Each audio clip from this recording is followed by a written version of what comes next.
রব্বুল আলামিন বলেন, আল্লাহ ছাড়া যারা অন্যান্য উপাস্যদেরকে ডাকে, দেবতাদেরকে ডাকে, তাদেরকে তোমরা গালি দিও না। ওই সমস্ত দেবতাদেরকে যদি তোমরা গালি দাও তাহলে তারা আল্লাহকে গালি দিবে, ঠিক কিনা বলে? আমরা দেবতাদের গালি দিলে ওরা আল্লাহকে গালি দিবে। রব্বুল আলামিন বলেন, খবরদার দেবতাদেরকে গালি দিও না, তাহলে ওরা তোমার রব আল্লাহরে গালি দেবে। প্রতিটি জাতির জন্য তাদের কাজকে আমি আল্লাহ সুশোভিত করে রেখেছি, তারা সবাই একদিন আমার কাছেই ফিরে আসবে। এরপর আমি রব্বুল আলামিন তাদের আমলনামা তাদেরকে জানিয়ে দেব। সুবহানাল্লাহ পড়ে। প্রিয় ভাইরা, আল্লাহ তাআলা বলেছেন খবরদার গালি দিও না। আদেশটা কার? আওয়াজ করে বলেন তো। হিন্দুদের দেবতা দেবদেবীদেরকে গালি দেওয়া যাবে না। আওয়াজ করে বলুন প্রিয় ভাইরা, এই আদেশটা কার? এই আপনাদের গলার আওয়াজ। অন্য ধর্মের দেবতাদেরকে যে গালি দেওয়া যাবে না, এই আদেশটা কার? আরো জোরে বলুন, কার? গালি দিবেন কোন দেবতাকে? দিবেন? যদি দেন তাহলে ওরা আল্লাহরে গালি দিবে। তাহলে আল্লাহরে গালি খাওয়াইলো কে? আপনি, ঠিক কিনা বলেন? আমি আল্লাহকে গালি খাওয়ানোর কারণ হলাম, কারণ আমি যদি গালি রবকে গালি দিত না। আওয়াজ করে বলেন ঠিক কিনা? তাহলে প্রিয় ভাইয়েরা, ইসলাম আমাদেরকে শিখায়, সূরাতুল আনআমের 108 নম্বর আয়াত থেকে আমরা বুঝলাম কোন ধর্মকে ছোট করা যাবে না। অন্য ধর্মকে ছোট করা মানে ইসলামকে ছোট করা। অন্য ধর্মের দেবতাকে গালি দেওয়া মানে আল্লাহকে গালি খাওয়ানো। আওয়াজ করে বলেন ঠিক কিনা? খবরদার, এটা করা যাবে না। আর অন্য ধর্মের দেবতাকে যদি আপনি গালি দেন, ওরা ইসলাম থেকে দূরে সরে যাবে। যাও ইসলামের প্রতি আকৃষ্ট হয়েছিল আর কোনোদিন ইসলামের ধারে কাছে আসবে না। আওয়াজ করে বলেন ঠিক কিনা? এজন্য কখনো কোনোদিন অন্য ধর্মের দেবতাদেরকে গালি দেওয়া যাবে না। অন্য ধর্মের কোন দেবতাদেরকে আমরা গালি দিব না, গালি দিব না, বরং ইসলামের beauty, the beauty of Islam, ইসলামের সৌন্দর্যকে আমরা তুলে ধরব। আমরা যদি বিশ্বনবী সাল্লাল্লাহু আলাইহি ওয়াসাল্লামের জীবনের দিকে তাকাই, বিষ্ণু ইসলাম মক্কাতে কিংবা মদিনাতে অন্য ধর্মের লোকদের সাথে খুব পিসফুলি লাইফ লিড করেছেন। হোক মুশরিক, হোক খ্রিস্টান, হোক ইহুদি, বিশ্বনবী সবার সাথে মিলেমিশে ছিলেন। আলহামদুলিল্লাহ বলেন। ইসলাম হচ্ছে পিসফুল রিলিজিয়ন। অন্য ধর্মের প্রতি সহনশীলতার সবক ইসলাম আমাদেরকে দেয়। কিন্তু প্রতিটি মুসলিমের এটা মনে রাখতে হবে, আল্লাহর কাছে পছন্দনীয় গ্রহণযোগ্য ধর্ম, জীবনাদর্শ একটি, সেটা হচ্ছে ইসলাম। আওয়াজ করে বলেন সেটা কি? লালমনিরহাটের ভাইয়েরা আওয়াজ করে বলুন, আল্লাহর কাছে মনোনীত। এজন্য রব্বুল আলামিন বলেন, ইন্নাদ দীনা ইনদাল্লাহিল ইসলাম, আল্লাহর কাছে মনোনীত গ্রহণযোগ্য অ্যাকসেপ্টেড ধর্ম মতাদর্শ একটা, সেটা হলো ইসলাম। ইসলাম ছাড়া অন্য কোন ধর্ম যদি কেউ তালাশ করে, তার ওই ধর্ম আল্লাহ গ্রহণ করবে না। ومن يبتغي غير الإسلام دينا فلن يقبل منه وهو في الآخرة من الخاسرين. Whoever seeks anything except Islam, that won't be accepted from him, and he will be loser in the day of judgment. কিয়ামতের দিন ইসলাম ছাড়া কেউ যদি অন্য কোনো ধর্ম তালাশ করেছে দুনিয়াতে, তার এই মতাদর্শ গ্রহণ করা হবে না, and he will be loser. সে হবে লুজার, ক্ষতিগ্রস্ত, হাই হাই কোম্পানির ম্যানেজার। ওর আমও শেষ, সালাও শেষ। আওয়াজ করে বলেন ঠিক কি না? এজন্য ইসলাম পেয়ে আমরা খুশি না বেজার? প্রত্যেক নামাজ শেষে আমরা আল্লাহরে বলি, আল্লাহ ওয়াবিল ইসলামি দীনা ওয়াবি মুহাম্মাদিন নাবিয়ান ওয়া রাসূলা। ও আল্লাহ, তোমারে রব হিসেবে পেয়ে আমরা খুশি। ও আল্লাহ, ইসলামকে ধর্ম হিসেবে পেয়ে আমরা খুশি। বিশ্ব নবীকে আমাদের রাসূল পেয়ে আমরা খুশি। ঠিক কিনা বলে? ইসলাম ছাড়া অন্য কোন ধর্ম আমরা গ্রহণ করব না। ঠিক কিনা বলেন? আল্লাহর কাছে অ্যাকসেপ্টেড রিলিজিয়ন একটা, সেটা ইসলাম। তো বিশ্বনবী সাল্লাল্লাহু আলাইহি ওয়াসাল্লাম মক্কাতে কিংবা মদিনাতে খুব পিসফুলি এক্সিস্ট করেছেন, যে কোনো ধর্মের সাথে মিলেমিশে চলেছেন। তার প্রমাণ আমরা যদি রাসূল সাল্লাল্লাহু আলাইহি ওয়াসাল্লামের বায়োগ্রাফির দিকে তাকাই, তাহলে দেখব তিনি মুশরিকদের সাথে পিস ট্রিটি করেছেন, শান্তি চুক্তি, পিস ট্রিটি, পিস এগ্রিমেন্ট। আপনারা হুদাইবিয়ার সন্ধির নাম শুনেছেন? আমার লালমনিরহাটের কলিজার টুকরা ভাইয়েরা, হুদাইবিয়ার সন্ধির নাম আপনারা শুনেন নাই? ষষ্ঠ হিজরিতে বিষ্ণু ইসলাম মুশরিকদের সাথে ট্রিটি করেছেন, চুক্তি। কাদের সাথে? মুশরিকদের সাথে। আমরা তো মুসলমান বসতে পারি না, আমরা দুই মুসলিম ভাই একসাথে বসে চা খেতে পারি না, গল্প করতে পারি না। বিষ্ণু ইসলাম মুশরিকদের সাথে ট্রিটি করেছেন হুদায়বিয়ার সন্ধি। এই সন্ধির আগে মক্কা থেকে কেউ মদিনায় যেতে পারে না, মদিনা থেকে কেউ মক্কায় যেতে পারে না, কিন্তু এই সন্ধির পরে ট্রাফিক স্বাভাবিক হয়ে গেল, মক্কার লোকেরা মদিনায় আসতে পারে। এটাকে বলে সুলহ হুদায়বিয়া, দ্য পিস এগ্রিমেন্ট অফ হুদায়বিয়া, শান্তি চুক্তি। আমরা পৃথিবীতে এখন অনেক শান্তি চুক্তির নাম শুনি, এগুলো সব দ্য পিস ট্রিটি অফ হুদায়বিয়া থেকে কপি করা। আল্লাহু আকবার। তাহলে বিশ্বনবী সাল্লাল্লাহু আলাইহি সাল্লাম তিনি যে শান্তিপূর্ণ সহাবস্থানে বিশ্বাসী ছিলেন, মুসলমানেরা যে অন্য ধর্মের প্রতি সহনশীল তার প্রমাণ হচ্ছে এই পিস ট্রিটি। শুধু তাই নয়, মাইকের সাউন্ডটা একটু বাড়াই দিতে হবে, খুব দুর্বল, একটু মজবুত করতে হবে, আর একটু ক্লিন করতে হবে, আর সবগুলা জায়গায় সাউন্ড যাচ্ছে কিনা একটু ক্রস চেক করতে হবে। হ্যাঁ, পাবেন দিচ্ছে মাইক অপারেটর যিনি আছেন, প্রতিটি জায়গায় প্রতিটি সাউন্ড বক্সে যেন আওয়াজ পাওয়া যায়, একটু ক্রস চেক করেন, সাউন্ডটাকে একটু স্ট্রং করে দেন। হ্যাঁ, ঠিক আছে, মাশাআল্লাহ। এদিকে তাকান, এদিকে। মক্কার পার্ট গেল, পিস এগ্রিমেন্ট করলেন, শান্তি চুক্তি। বিষ্ণু ইসলাম মদিনায় যে কি করলেন? মদিনায় যে বিষ্ণু ইসলাম মদিনা চার্টার করলেন, মদিনা সনদ, সাহিফাতুল মদিনা, এটার বলে মদিনা চার্টার। যে ওয়েস্টে, ইউরোপে, আমেরিকাতে সব চার্টার মদিনা চার্টার থেকে কপি করা। আওয়াজ করে পড়েন সুবহানাল্লাহ। বিষ্ণু ইসলাম মদিনায় গেলেন, মদিনাতে মুসলিম, মুশরিক, ইহুদি, এই তিন ধর্মের লোক মিলে সব স্টেক হোল্ডার যারা আছে সবাইকে নিয়ে বিষ্ণু ইসলাম মদিনা চার্টার করলেন, মদিনা সনদ পড়েন সুবহানাল্লাহ। শুধু তাই নয়, মক্কাতে বিশ্বনবী পিস এগ্রিমেন্ট করলেন, শান্তি চুক্তি মুশরিকদের সাথে। মদিনাতে যে বিশ্বনবী মদিনা চার্টার করলেন, মদিনা সনদ করলেন ইহুদিদের সাথে। আবার মদিনাতে বিশ্বনবী ইহুদিদের সাথে পিস ডায়ালগ করলেন, ইন্টারফেথ ডায়ালগ করলেন, আন্তধর্মীয় সংলাপ করলেন। যে সংলাপের মূল ভিত্তি ছিল তাওহীদ। মূল ভিত্তি ছিল কি? তাওহীদ।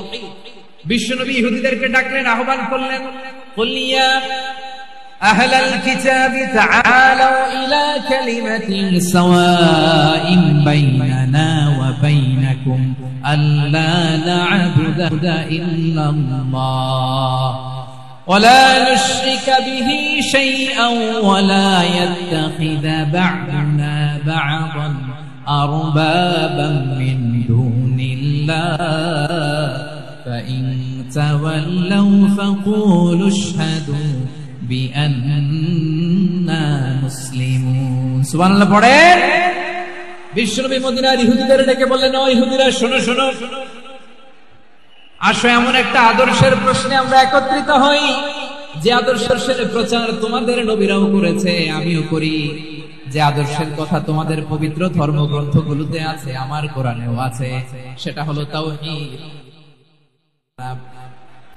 আল্লাহর সাথে কাউরে শরীক করব না, আল্লাহ ছাড়া কাউরে রব মানব না। পড়েন সুবহানাল্লাহ। লালমনিরহাটের ভাইরা, মদিনাতে যে তিনি মদিনা চার্টার করলেন, মদিনা সনদ, পিস ডায়ালগ করলেন, শান্তির সংলাপ, ইন্টারফেথ ডায়ালগ করলেন, আন্তধর্মীয় সংলাপ, যার ভিত্তি ছিল তাওহীদ। সুবহানাল্লাহ পড়েন। তাহলে অন্য ধর্মের প্রতি সব সময় ইসলাম সহনশীল, টলারেন্স। যদি আপনি দেখতে চান ইসলামের নবী বিশ্ব নবীর দিকে তাকান, ঠিক কিনা বলেন?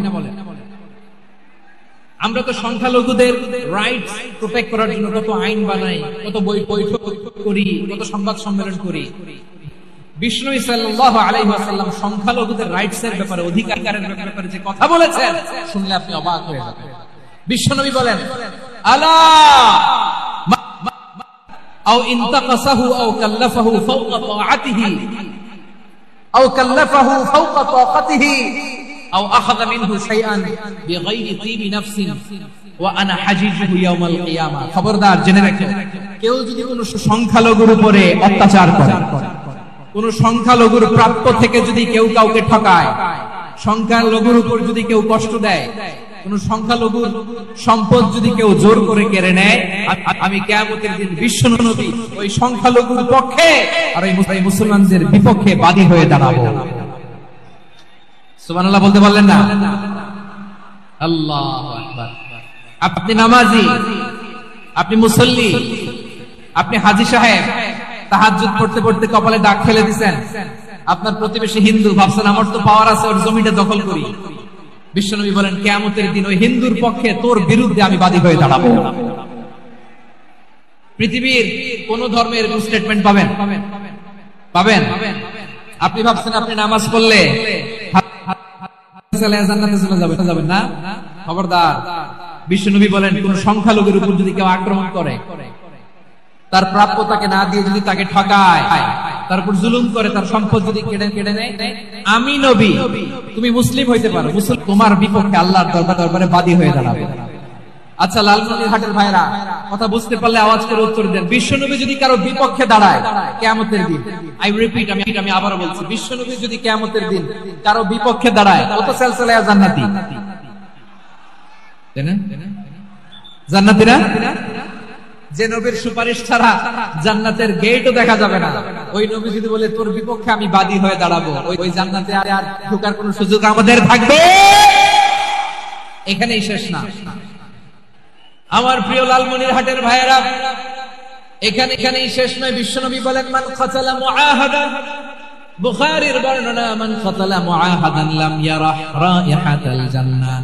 কেউ যদি, কোন মুসলিম যদি অন্যায় ভাবে কোন সংখ্যালঘুকে হত্যা করে, কোন হিন্দুকে হত্যা করে, কোন বৌদ্ধরে হত্যা করে, অন্যায় ভাবে কোন মুসলিম যদি কোন সংখ্যালঘুরে হত্যা করে, ওই মুসলিম জান্নাতের ঘ্রাণও পাবে না। সেই বুখারীর বর্ণনা, মান কাতালা মুআহাদান লাম ইয়ারা রাইহাতাল জান্নাহ ওয়া ইন্না রিহাহা লা ইউজাদু মিন মাসিরাতি 40 আমা। যে জান্নাতের ঘ্রাণ পড়ে। প্রিয় ভাইরা, এখান থেকে জান্নাতে পৌঁছতে লাগবে 40 বছর। এত দূর। কত বছর? সবাই বলেন কত বছর? এখান থেকে জান্নাতে পৌঁছতে লাগবে 40 বছর। এত দূরে থাকতেই জান্নাতের ঘ্রাণ আপনার নাকে এসে ধাক্কা মারে। বিশ্বনবী বলেন যে ব্যক্তি কোন সংখ্যালঘুকে হত্যা করে, জান্নাতের ঘ্রাণ তো পাবেই, জান্নাতে তো ঢুকতে পারবেই না, জান্নাতের ঘ্রাণও তার নাকে লাগবে না। পড়েন নাউযুবিল্লাহ। তাহলে সংখ্যালঘুদের ব্যাপারে ইসলামে অধিকার দেয়া আছে না নাই? লালমনিরহাটের ভাইয়ের আওয়াজ করে বলেন আমার সংখ্যালঘু হিন্দু ভাইদের রাইটস, অধিকার আমাদের ইসলামে প্রোটেক্টেড আছে না নাই? এখানেই শেষ না। বিষ্ণু ইসলাম আপনার অমুসলিম প্রতিবেশীর সাথে ভালো আচরণ করতে বলেছে। আমাদের হয় না এটা মুসলিম পাড়া, ওটা বৌদ্ধ পাড়া, হয় না? অনেক সময় হয় না এটা আমাদের মুসলিম পাড়া, ওইটা হিন্দু পাড়া, এরকম আছে না নাই? লালমনিরহাটে নাই না? আছে? হিন্দু যদি আপনার প্রতিবেশী হয় কি করবেন? ওরে কষ্ট দিবেন নাকি? কেন? ও তো হিন্দু, ও তো আমার আল্লাহরে ডাকে না, ওরে কষ্ট দিলে জায়েজ হবে না? খবরদার। বিষ্ণু ইসলাম বলেন মান কানা ইউমিনু বিল্লাহ ওয়াল ইয়াউমিল আখির ফালিকরিম জারা। যে আল্লাহ বিশ্বাস করে আর আখিরাতে বিশ্বাস করে, সেজন্য প্রতিবেশীর সাথে ভালো আচরণ করে। সুবহানাল্লাহ। কলিজা জুড়ায় যায় না আমার নবীর কথাগুলো শুনলে? যে আল্লাহ বিশ্বাস করে, যে আখিরাতে বিশ্বাস করে, সেজন্য প্রতিবেশীর সাথে ভালো আচরণ করে। এখানে বলছে মুসলিম প্রতিবেশী বলছে, নামাজি প্রতিবেশী বলছে, আল্লাহওয়ালা প্রতিবেশী বলছে না। প্রতিবেশী আস্তিক হোক নাস্তিক হোক, প্রতিবেশী মুমিন হোক মুশরিক হোক, প্রতিবেশী হইলেই তার সাথে ভালো আচরণের দরকার আছে না নাই? আমার প্রিয় লালমনিরহাটের ভাইরা, বিষ্ণু ইসলাম ওনার ইহুদি প্রতিবেশীদের দেখাশোনা করতেন। আওয়াজ না শোনা যাক, আমারও তো দেখা যায়, তাকায় থাকলে সওয়াব হবে। কোরআনের কথা যেখান থেকে হয় এদিকে তাকায় থাকলেই বরকত। তাকায় থাকে। জি জি, মাইক, আমি তার মাইক ঠিক করতে আসি না এদিকে, এই মাইক ঠিক করবো, ওই মাইক ঠিক করবো, ওদিকে পাইলট বলে হুজুর চলে আসেন। জি বসুন, মাশাআল্লাহ। হ্যাঁ, খুব শান্ত, ঠিক আছে। পুলিশ ভাইরা না খেয়ে দিনরাত আপনারা যাতে সুশৃঙ্খল একটা প্রোগ্রাম উপহার পান, এটাই চেষ্টা করতেছে। আপনাদেরকে কষ্ট দিতে আসে না, একটু সহযোগিতা করেন। জি মাশাআল্লাহ, হ্যাঁ ঠিক আছে। আমার প্রিয় ভাইরা, প্রতিবেশী আস্তিক হোক নাস্তিক হোক, মুসলিম হোক হিন্দু হোক, তার সাথে ভালো আছে। বিষ্ণু ইসলাম ওনার ইহুদি প্রতিবেশীর বাসায় যেতেন। কোন প্রতিবেশী? ইহুদি। আওয়াজ করে বলেন, কোন প্রতিবেশী? ইহুদি। এক ইহুদি কিশোর বিষ্ণু ইসলামের খেদমত করতে, ইহুদি ছেলে আমার নবীর খেদমত করতো, তারা ছিল নবীর প্রতিবেশী। তো অনেকদিন হয় ইহুদি ছেলেটা আসে না। বিষ্ণুনবী খোঁজ দিলেন, ঘটনা কি? একটা ইহুদি ছেলে না আমার খেদমতে আসতো, ছেলেটা কই? খোঁজ নিয়ে জানলেন ছেলেটা অসুস্থ। বিষ্ণু ইসলাম ওই ইহুদির বাড়িতে চলে গেলেন ওই ছেলেটাকে দেখা করার, ভিজিট করার জন্য। সুবহানাল্লাহ পড়বেন না? গেলেন, যে দেখে ইহুদি ছেলেটা মুমূর্ষ, জান যায় ভাব, বিছানায় পড়ে আছে, তার বাবা দাঁড়ানো। বিশ্বনবী তার মাথার পাশে বসলেন, মাথায় হাত বুলিয়ে দিলেন, আর ছেলেটাকে বললেন, আসলিম, হে ইহুদি ছেলে, আসলিম, ইসলাম ধর্ম গ্রহণ করো। তো ছোট্ট ছেলে ভাবে আমরা ইহুদি, এখন ইসলাম ধর্ম গ্রহণ করলে আব্বা যদি বকা দেয়, ফানাযারা ইলা ওয়াজহি আবি, ছেলেটা তার বাবার চেহারার দিকে তাকালো, দেখে আব্বা কি করে। আব্বা যদি বলে তাহলে ইসলাম ধর্ম গ্রহণ করো। ইহুদি ছেলেটা তার বাবার দিকে যখন তাকালো, ওর বাবা বলে, আতি আবুল কাসিম, আবুল কাসিম যা বলে তাই করো। আবুল কাসিম হচ্ছে বিষ্ণু ইসলামের একটা কুনিয়াত, উপনাম। আমার রাসূলের বড় ছেলের নাম ছিল কাসেম। যেমন দেখবেন আমাদের এলাকায় কারো ছেলের বড় ছেলের নাম যদি হয় আব্দুল্লাহ, এরা আব্দুল্লাহর বাপ বলে ডাকে। কারো বড় মেয়ের নাম যদি হয় ফাতেমা, এরা কি ডাকে? ফাতেমার বাপ বলে না? তো বিষ্ণু ইসলামের বড় ছেলের নাম ছিল কাসেম। ইহুদি বাবা বলল, আতি আবুল কাসেম, আবুল কাসেম যা বলে তাই শোনো, মানে মোহাম্মদ যা বলে তাই শোনো।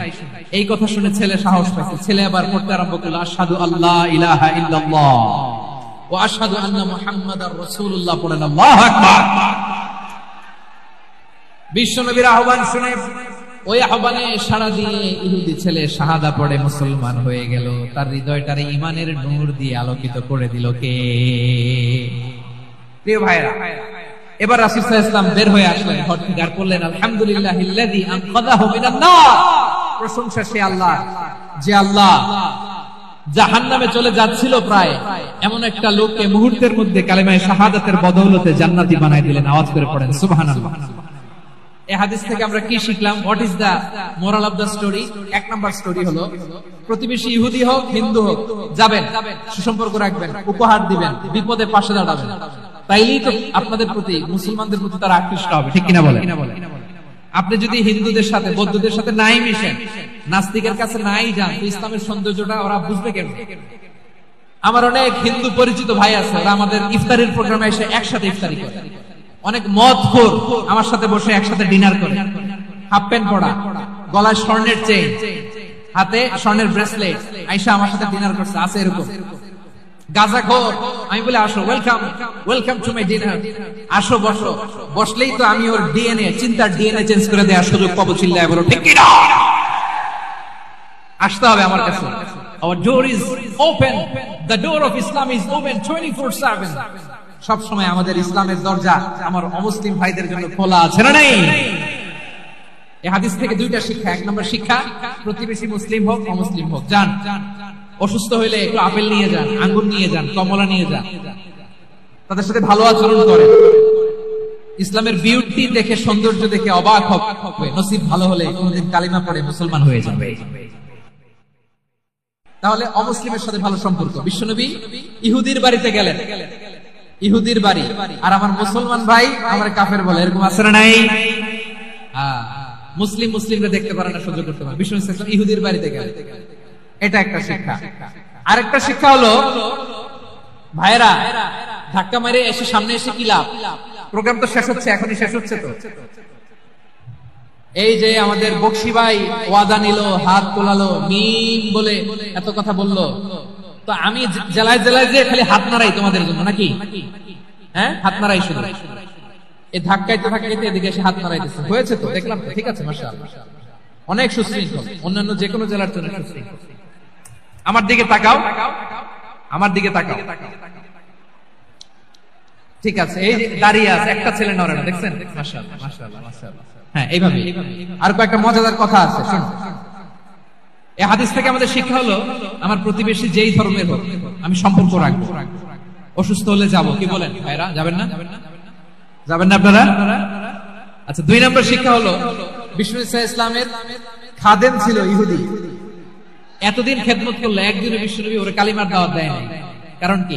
বিশ্বনবী একটা ভালো সময়ের অপেক্ষা করতেছিলেন, প্রপার টাইমিং। দাঈর কাজ হচ্ছে দাঈ ইলাল্লাহ, সে হচ্ছে সুযোগ সন্ধানী। দাঈ সুযোগ খোঁজে, কখন দাওয়াত দিলে ব্যাটে বলে হবে, ঝুপ বুঝে কোপ মারে, ঠিক কিনা বলেন? বিষ্ণু ইসলাম ভালো সময়ের অপেক্ষা করতেছিলেন, দেখি ভালো সময় আসুক আসুক আসুক আসুক। আস্তে আস্তে এমন সময় আসছে, ছেলে এবার মুমূর্ষ। অসুস্থ ব্যক্তির হৃদয় অত্যন্ত নরম থাকে। হসপিটালে যখন কেউ যায় তার হৃদয়টা বড্ড নরম থাকে, মৃত্যুর ভয়ে তার অন্তরটা নরম থাকে, ঠিক কিনা বলেন? এই প্রপার টাইমিং এর অপেক্ষা করতেছিলেন। যখনই টাইমিং পেয়েছেন দাওয়াত দিলেন, পড়ো লা ইলাহা ইল্লাল্লাহ, সুবহানাল্লাহ পড়েন সবাই। তাহলে ইসলাম অমুসলিম প্রতিবেশীর সাথে ভালো আচরণ করতে পারে। ইসলাম অমুসলিম মাতা পিতার সাথে ভালো আচরণ করতে পারে। মাতা পিতা যদি অমুসলিম হয় তাহলে ফেলে দিতে পারবেন? পারবেন? আমার লালমনিরহাটের ভাইরা, অনেক হিন্দু ছেলে আমাদের হাতে শাহাদা পড়ে মুসলিম হয়, কিন্তু ওর মা মুসলমান হয় নাই, বাবাও হয় নাই। এরকম আছে না নাই? তো ও হয়েছে মুসলিম, মা বাপ হিন্দু, এখন মা বাপ কি বাদ? হ্যাঁ, মা বাপ বাদ দেয়া যাবে? যেই মা আপনার 9 মাস 8 মাস পেটে ধারণ করলো, আপনার মায়ের নার ছেড়া ধন, আপনি ওই মারে বাদ দিতে পারবেন? যে মায়ের বুকের তাজা দুধ খেয়ে আপনি আজকে বাড়ন্ত তাজা তরতর তাজা, ওই মারে বাদ দেয়া যাবে? মায়ের এক ধারে দুধের দাম, কাটিয়া গায়ের চাম, পাপোশ বানাইলে ঋণের শোধ হবে না। এমন দরদি ভাবে কেউ হবে না আমার মাহা। মায়ের এক ধারে দুধের দাম, কাটিয়া গায়ের চাম, পাপোশ বানাইলে ঋণের শোধ হবে না। এমন দরদি ভাবে কেউ হবে না আমার মাহা। ঠিক কিনা? মাকে তো বাদ দেওয়া যায় না। وَقَضَى رَبُّكَ أَلَّا تَعْبُدُوا إِلَّا وَالِدَيْنِ إِحْسَانًا, আল্লাহ বলে অবধারিত 2টা ভার্ডিক্ট তোমাদের জন্য, এক আল্লাহর ইবাদত করবা আর মা বাবার প্রতি ইহসান করবা। আদেশটা কার? মা বাবার প্রতি ইহসান করতে হবে। আমার মা হিন্দু হোক ভালো আচরণ করতে হবে, বৌদ্ধ হোক ভালো আচরণ করতে হবে।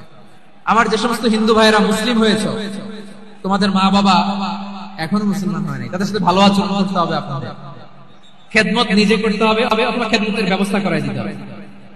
মান্থলি যে খরচ লাগে এটা দিতে হবে। আরে তুমি এখন মুসলিম, তোমার মা বাবা হিন্দু, এখনই তো সুযোগ ইসলামের সৌন্দর্য দেখানো। এখন মা বাবা যদি দেখে আরে এটা হিন্দু থাকতে তোকে তো বদমাইশ ছিল, বেয়াদব ছিল, কি এমন ধর্ম সে গ্রহণ করলো যেটা গ্রহণের সাথে সাথে সে পাল্টে গেল? কি এমন ধর্ম সে গ্রহণ করেছে যেটা তার জীবনকে আলোকিত করে দিয়েছে?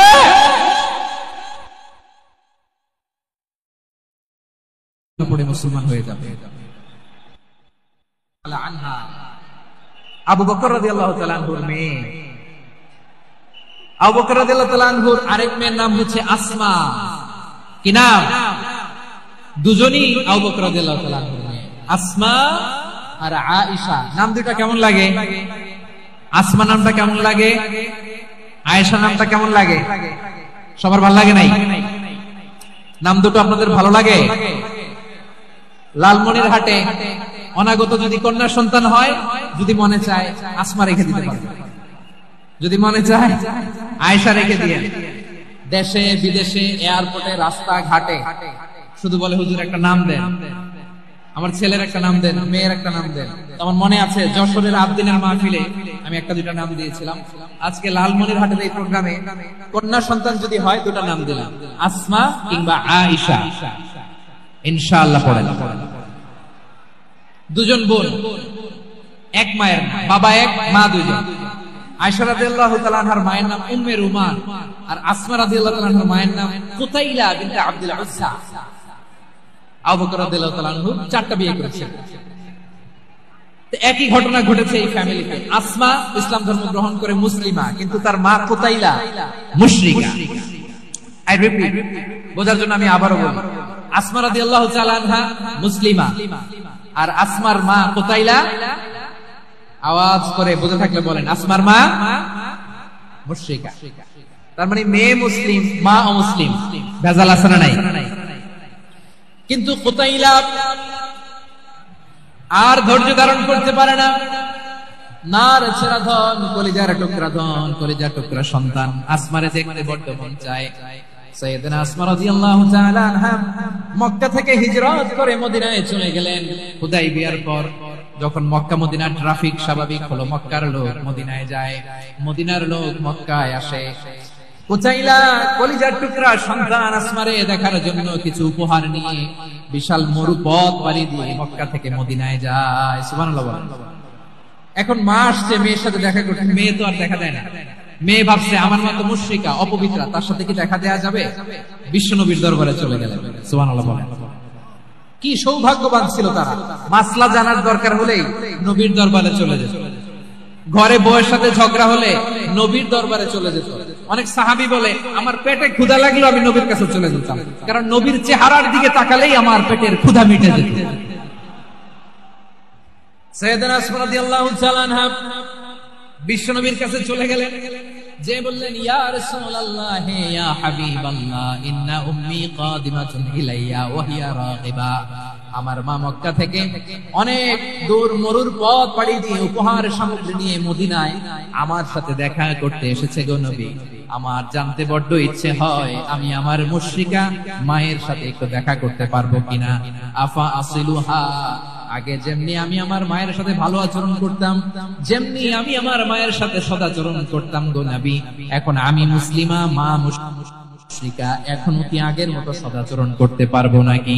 বিশ্বনবী বললেন নাম সিদিহা, মা অবশ্যই অবশ্যই, আগে ঠিক যেমন তুমি তোমার মায়ের সাথে ভালো আচরণ করতে, এখনো তেমনি আগের মতো ভালো আচরণ করবা।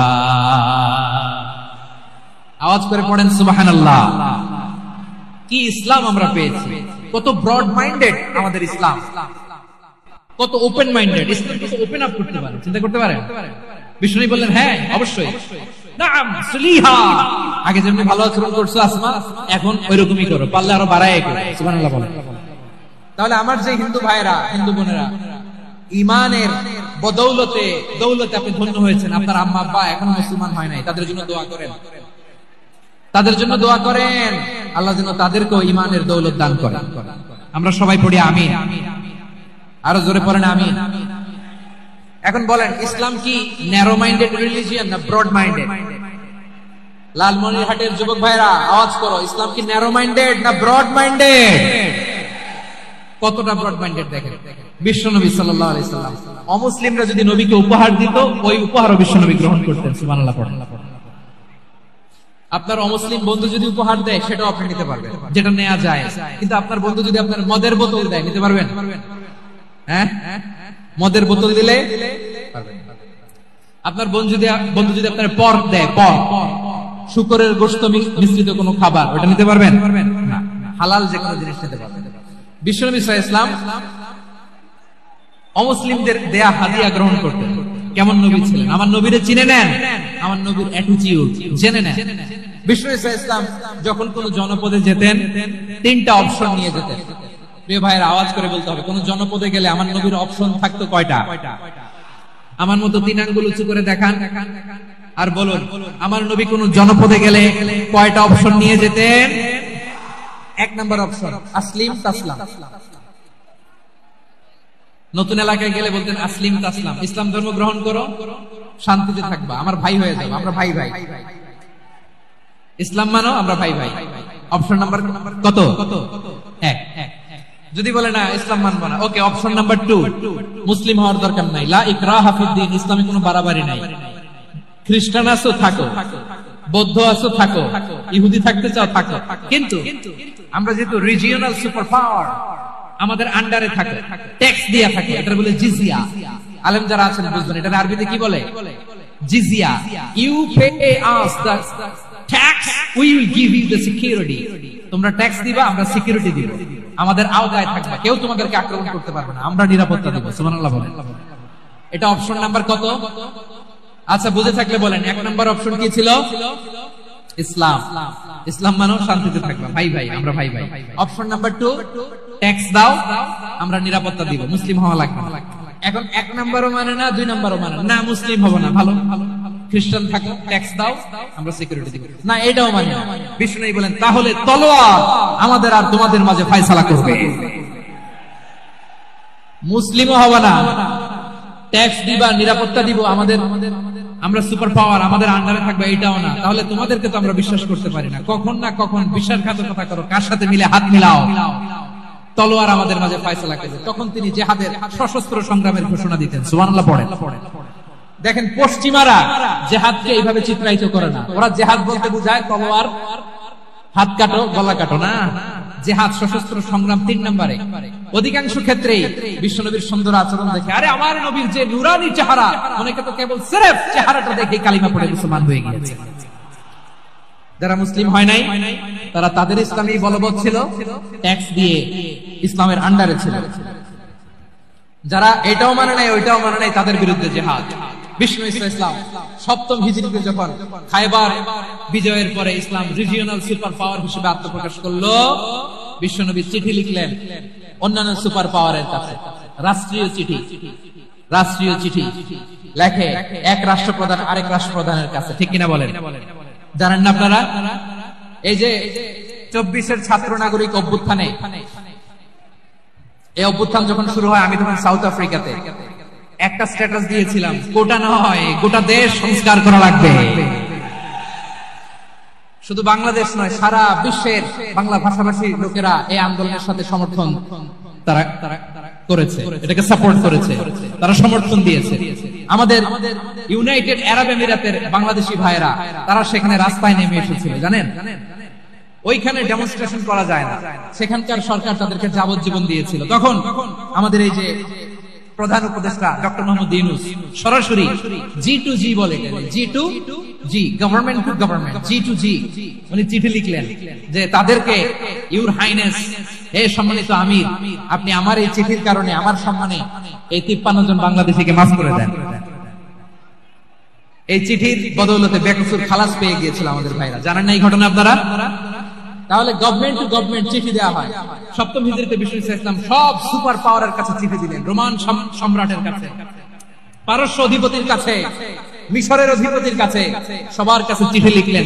চিঠির ভাষা ছিল এরকম, মিন মুহাম্মাদিন রাসূলিল্লাহ ইলা মুকাওকিস আযীমিল কিবত, মুহাম্মদ রাসূলুল্লাহর পক্ষ থেকে মিশরের বাদশার কাছে, আসলিম তাসলাম, ইসলাম মানে শান্তিতে থাকবা, সালামুন আলা মান ইত্তাবাআল হুদা, শান্তি তার জন্য যে হেদায়েতের অনুসরণ করে। সুবহানাল্লাহ পড়েন। এই চিঠি অনেকে ভালোভাবে রিসিভ করেছে, অনেকে এই চিঠি পাওয়ার পরে নবীর কাছে আবার ইন রিটার্ন উপহার পাঠিয়েছে। কি পাঠিয়েছে? উপহার। বিশ্বনবীকে বিশাল এক উপহারের ডালি পাঠিয়েছে। মিশরের বাদশা মুকাওকিস ছিলেন ধর্মে খ্রিস্টান। লালমনিরহাটের ভাইরা আওয়াজ করে বলেন, মিশরের বাদশা ধর্মে কি ছিল? খ্রিস্টান। কি উপহার দিয়েছিল আমার নবীকে? শুনতে মনে চায়? আওয়াজ নাই লালমনিরহাটের গলায়, শুনতে মনে যায়? 1000 স্বর্ণ মুদ্রা, 1000 স্বর্ণ, 2টা খ্রিস্টান দাসী, একজনের নাম মারিয়া বিনতে শামউন আল কিফতিয়া, আরেকজনের নাম সিরিন বিনতে শামউন আল কিফতিয়া। একজন খ্রিস্টান দাস 20 স্থান কাপড় জামা বানানোর জন্য, আমরা নবী যেন সেলাই করে জামা বানাতে পারে এজন্য 20 স্থান কাপড়, 20 স্থান ফাইন গার্মেন্ট, সুবহানাল্লাহ পড়বেন না? এরপরে একটা গাধা যেটার নাম ছিল উফাইর, আর একটা খচ্চর, এটার নাম ছিল দুলদুল। খচ্চর চিনেন? গাধা আর ঘোড়ার ক্রসিং এ যে প্রাণীটা দুনিয়াতে আসে সেটা খচ্চর বলে। তো এই যে সুপার পাওয়ার খ্রিস্টান বাদশার কাছে নবী চিঠি লিখলেন, ওই খ্রিস্টান বাদশা আমার নবীকে উপহার দিল। বিশ্বনবী এই উপহারগুলো সানন্দে গ্রহণ করেছে। সুবহানাল্লাহ পড়বেন না? তাহলে অমুসলিম কেউ যদি আপনাকে উপহার দেয়, হালাল উপহার হলে আপনি গ্রহণ করতে পারবেন। অনুরূপ ভাবে পারস্যের বাদশাহ, রোম সম্রাট বিশ্বনবীকে উপহার পাঠিয়েছেন, আমার নবী সবগুলো উপহার গিফট গ্রহণ করেছেন। সুবহানাল্লাহ বলেন। তাহলে প্রিয় লালমনিরহাট আওয়াজ করে বলুন, ইসলাম কি ন্যারো মাইন্ডেড রিলিজিয়ন না ব্রড মাইন্ডেড? আম্মাজান আয়েশার কাছে মাসালা জানতে চায় মেয়েরা, হে আম্মাজান, অগ্নি উপাসকেরা তাদের ঈদের দিন নওরোজের সময় আমাদেরকে পাখি দেয়, নেওয়া যাবে? উনি বললেন, ওরা জবাই করে দিলে নেওয়া যাবে না, কিন্তু ওরা যদি ফল মূল এরকম খাবার দেয় এগুলো নেওয়া যাবে। তার মানে অমুসলিমদের দেয়া উপহার এটা গ্রহণ করা যায়। সুবহানাল্লাহ বলেন। শুধু তাই নয়, বিষ্ণু ঈসা ইসলাম অমুসলিমদের সাথে আর্থিক লেনদেনও করেছেন, ফিনান্সিয়াল ডিলিং করেছেন। অমুসলিমদের সাথে প্রয়োজনে আপনি ফিনান্সিয়াল ডিলিং করতে পারেন। আমরা প্রায় দেখি বাজারের মিষ্টির দোকানগুলো আমার হিন্দু ভাইদের, লালমনির হাটে মিষ্টির দোকান, দইয়ের দোকান কারা চালায়? হিন্দুরা চালায়। তারপরে যে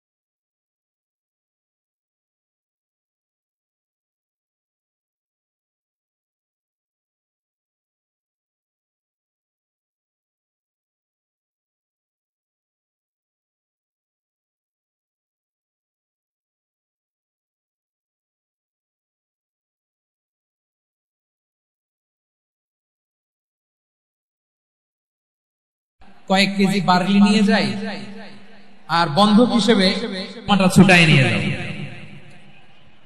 সুবহানাল্লাহ পড়বেন না? বাকিতে নিছিলেন, বাকিতে।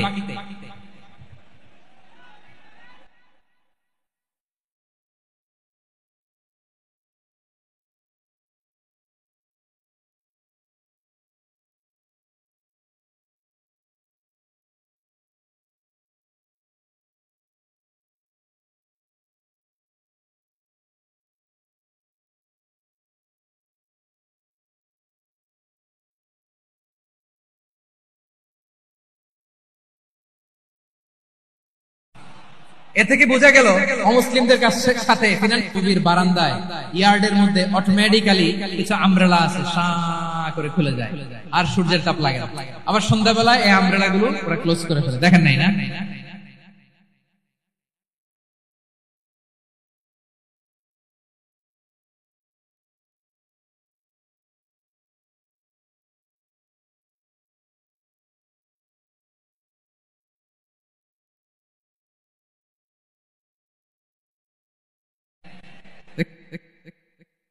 শুধু তাই নয়, ইন কেস অফ ইমার্জেন্সি, প্রয়োজনে ইসলামের খাতিরে ইসলামকে সামনের দিকে এগিয়ে নিয়ে যাওয়ার জন্য অমুসলিমদের সাপোর্ট নেওয়া জায়েজ আছে। সুবহানাল্লাহ বলেন। অমুসলিমদের সাপোর্ট নেয়া, তাদের থেকে অর্থ নেয়া, পলিটিক্যাল সাপোর্ট, পলিটিক্যাল অ্যাসাইলাম নেওয়া জায়েজ আছে। আমাদের অনেক বিশ্ববরেণ্য দায়ীরা আমেরিকায় অস্থায়ীভাবে অ্যাসাইলাম নিয়ে থাকে, নিজের দেশে গেলে ফাঁসিতে ঝুলাই দিবে। যুগ যুগ ধরে দায়ীদের উপর এরকম অত্যাচার আর নির্যাতন আছে না নাই? মিশরের অনেক দায়ীরা পাশ্চাত্যে যেয়ে থাকে, এই যে তারা পলিটিক্যাল অ্যাসাইলাম নিয়ে থাকে, রাজনৈতিক আশ্রয়, এটা জায়েজ আছে না? এটা যে জায়েজ আছে তার প্রমাণ স্বয়ং বিশ্বনবী সাল্লাল্লাহু আলাইহি ওয়াসাল্লাম পলিটিক্যাল সাপোর্ট নিয়েছিলেন অমুসলিমদের কাছ থেকে। সুবহানাল্লাহ বলেন। খুব মজাদার একটা ঘটনা, শুনবেন? আপনাদের আগ্রহ দেখে তো মনে হয় না শোনার ইচ্ছা আছে। আছে আছে, গলায় জোর আছে। লিল্লাহি লিল্লাহি তাকবীর, নারায়ে মাশাআল্লাহ।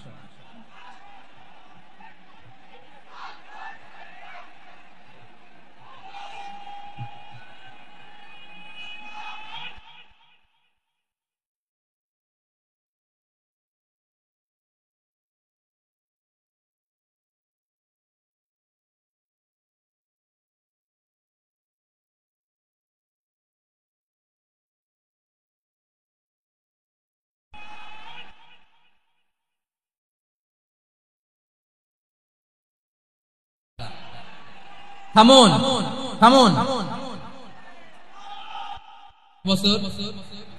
বিশ্বনবীর সবচেয়ে কাছের মানুষ খাদিজা রাদিয়াল্লাহু তাআলা আনহা ইন্তেকাল করেছেন। বিশ্বনবী বড্ড কষ্ট পেলেন, হৃদয়টা ভেঙে খান। যিনি ঘরের ভেতরে বিশ্বনবীকে সান্ত্বনা দিতেন, ভালোবাসা দিতেন, বাইরে গেলে কুরাইশরা বকাঝকা করে, অত্যাচার করে, কিন্তু আম্মা জান খাদিজা রাদিয়াল্লাহু তাআলা আনহা ঘরটারে এমন শান্তির নীড় বানায় রেখেছেন, এই ঘরের ভিতরে ঢুকলে বিশ্বনবীর কলিজাটা ঠান্ডা হয়ে যেত। এজন্য রব্বুল আলামিন বলেন, খাদিজা, ও আমার বান্দি খাদিজা, জান্নাতে এমন স্পেশাল একটা ঘর আমি তোমার জন্য রেডি করে রেখেছি। ওই ঘরের মধ্যে কোনো আওয়াজ নাই, ওই ঘরের মধ্যে কোনো নয়েজ নাই, ওই ঘরে কোনো বিশৃঙ্খলা নাই। কারণ মক্কার জমিনে আমার নবী কুরাইশদের বিশৃঙ্খলা, নয়েজ আর ঝামেলাগুলোকে উপেক্ষা করে যখন তোমার ঘরের ভিতরে ঢুকতো, ঘরটারে তুমি শান্তির নীড়, ঠান্ডা, নীরব, নিস্তব্ধ, নিঝুম আর শান্তির নীড় বানিয়ে রেখেছো। এজন্য জান্নাতে স্পেশাল একটা শান্তির নীড় আমি তোমারে উপহার দেব। ওই প্রিয়তমা স্ত্রী খাদিজা ইন্তেকাল করলেন, বিশ্বনবীর হৃদয় ভেঙে খান। আবার ওনার চাচা আবু তালেব ইন্তেকাল করলেন, যিনি পলিটিক্যাল শেল্টার দিতেন নবীকে। কে দিতেন? আবু তালেবের ভয়ে, বিশ্বনবীর এই চাচার ভয়ে কোন মুশরিক নবীর গায়ে হাত দেওয়ার সাহস পায় নাই। এখন স্ত্রীও নাই, চাচা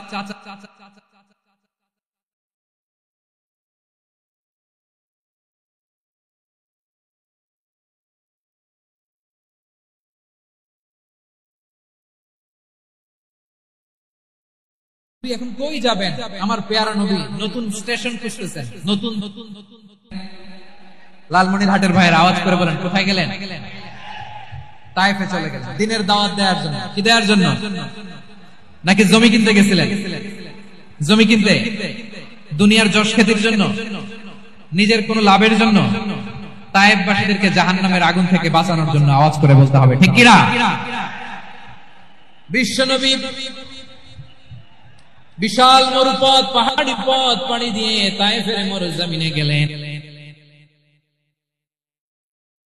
কোরআনের দাওয়াত নিয়ে, ইমানের দাওয়াত নিয়ে শুধু প্রত্যাখ্যান করেই থামে নাই, তারা বিশ্বনবীর সাথে অত্যন্ত খারাপ আচরণ করেছে, বিশ্বনবীকে শারীরিকভাবে হেনস্থা করেছে, আমার নবীকে শারীরিকভাবে অত্যাচার করেছে, আমার প্যারা নবীর গায়ে পাথর মেরেছে, বিশ্বনবীর গা বেয়ে ঝরঝর করে রক্ত ঝরেছে, নবী জামিনের মধ্যে লুটিয়ে পড়েছেন, আবার মেরেছে, আবার নবী হাঁটতে শুরু করলেন, পেছন থেকে আবার মেরেছে, আবার নবী রক্তাক্ত হয়ে জামিনের মধ্যে লুটিয়ে পড়লেন, আবার মেরেছে। বিশ্বনবীর মতো এত সুশ্রী মানব, বিশ্বনবীর মতো এত শুভ্র মানব, বিশ্বনবীর মতো এমন চমৎকার দেহাবয়ব দিয়ে রব্বুল আলামিন কাউকে বানান।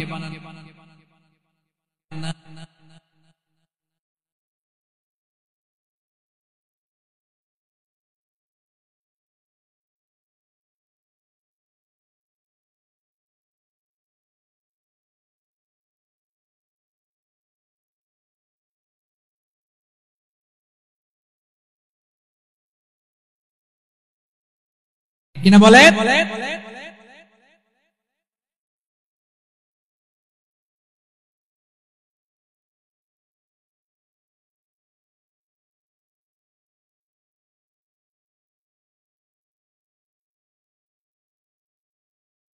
থেকে রক্ত ঝরে, তোমাকে ভুলি আমি কেমন করে, হে রাসূল তোমাকে ভুলি আমি কেমন করে। পারেন না আপনারা? ধরুন আমার সাথে। হাজার ব্যথা বেদনার পরে ফিরে আসনি তুমি আপন ঘরে, দিনের আলো তুমি ছড়িয়ে দিতে চলে গেলে মদিনায় মক্কা ছেড়ে, হে রাসূল তোমাকে ভুলি আমি কেমন করে, হে রাসূল তোমাকে ভুলি আমি কেমন করে। ঠিক কিনা বলে?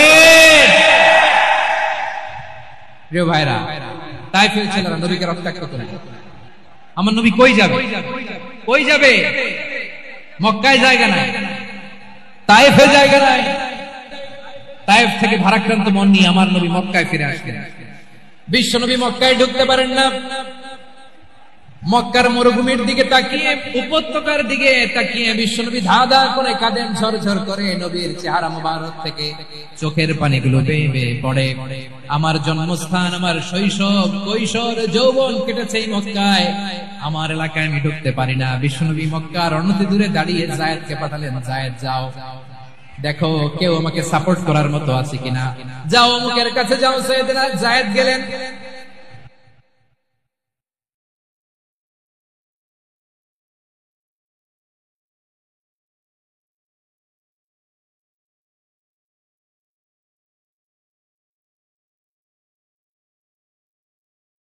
দিলেন কেউ বিশ্বনবীকে আশ্রয় দিতে রাজি ইবনে আদি মুশরিক, তার কাছে যাও। গেলেন, মুতঈম ইবনে আদি রাজি হয়ে গেল। সুবহানাল্লাহ পড়ে। দেখেন অনেক বিপদের সময়ও আমি নিজে সাক্ষী, সামাজিক ভাবে, রাজনৈতিক ভাবে কত ঝঞ্ঝাট, কত ষড়যন্ত্র, কত কনস্পাইরেসি পারি দিয়ে আমাদেরকে সামনে এগিয়ে যেতে হয়। এই শত্রুদের ভেতরেও একজনকে দাঁড় করিয়ে দেয় যে আল্লাহর কোরআনের জন্য রেডি হয়ে যায়। পড়েন সুবহানাল্লাহ। মুতঈম ইবনে আদি, আল্লাহ তার মনকে নরম করে দিলেন। মুতঈম বলে, মুহাম্মদ আমি তোমাকে আশ্রয় দিব। তার দুই ছেলেকে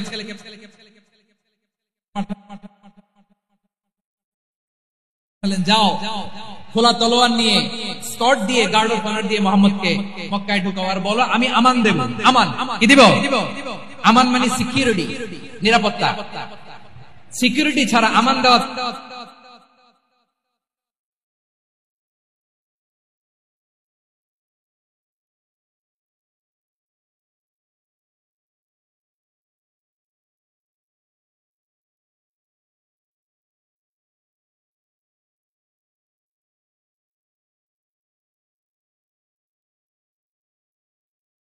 ছিল না মুশরিক। সবাই বলতে হবে মুসলিম না মুশরিক। তাহলে মুশরিকের কাছ থেকে নবী পলিটিক্যাল অ্যাসাইলাম, আধুনিক রাষ্ট্রবিজ্ঞানের ভাষায় পলিটিক্যাল অ্যাসাইলাম, যেটাকে বলে রাজনৈতিক আশ্রয়, উনার আমান বা নিরাপত্তার এই ঘোষণায় তিনি মক্কায় ঢুকলেন। যতদিন নিরাপত্তা ছিল ছিলেন। মুতঈম যখন মারা গেল, বিষ্ণু ইসলাম হিজরত করে মদিনায় চলে গেলেন। সুবহানাল্লাহ। কিন্তু মুতঈম যে বিশ্বনবীর উপকার করছে এটা বিশ্বনবী ভুলে নাই। আমাদের অনেকে আছে উপকার করার পরে আর খেয়াল থাকে না, খাওয়ার পরে গলা দিয়ে নামলে আর খেয়াল থাকে না।